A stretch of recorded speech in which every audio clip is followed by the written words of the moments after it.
నమస్కారం. సీఎం గారికి నమస్కారం చేస్తున్నాను. దయచేసి సీఎం గారు మాకు సహాయం చేయవలసిందిగా కోరుతున్నాము. నా పేరు రేణుకా యాదవ్.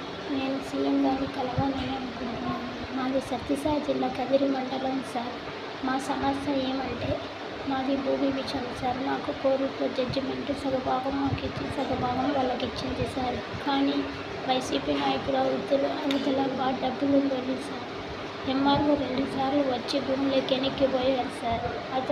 అతను అందరికీ డబ్బులు లంచం ఇస్తా పోతున్నారు సార్. మాకెవరు సహాయం చేయడం లేదు సార్. దయచేసి మాకు సీఎం గారు మా విషయంలో జోక్యం చేసుకొని మాకు సహాయం చేయవలసిందిగా కోరుతున్నాను. మాకు మా నాన్నగారు కూడా చనిపోయారు సార్. మాకు ఇల్లు కూడా పాతిండ్లు సార్. వర్షాకాలం వస్తే అంత కారుతుంది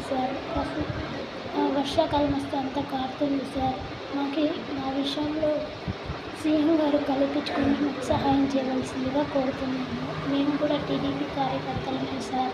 ఎన్ని ఏళ్ళ నుండి టీడీపీలోనే ఉన్నాం సార్. మా నాన్న కూడా పార్టీ కోసం పని చేశాడు సార్. కానీ ఇప్పుడు చనిపోయారు సార్. మా నాన్న చనిపోయినప్పటి నుండి దౌర్జన్యం ఎక్కువైపోయింది సార్. దయచేసి మాకు అండగా నిలబడి మాకు సహాయం చేయవలసిందిగా కోరుతున్నాను సార్. సీఎం గారు మాకు ఒక దేవుడిగా వచ్చి మాకు సహాయం చేయాలని కోరుతున్నాను. నేను మా అమ్మ ఉంటాను సార్.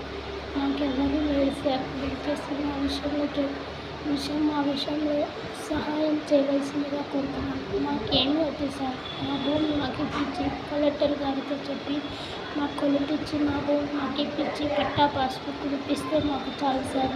అంతకుమించి మాకేం వద్దు సార్.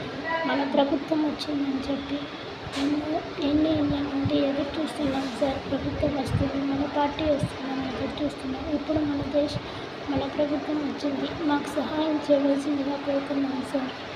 దయచేసి మాకు సహాయం చేయాలని సీఎం గారికి చేతులెత్తి మొక్కుతూ నమస్కరిస్తున్నాను సార్. ఉంటాను సార్.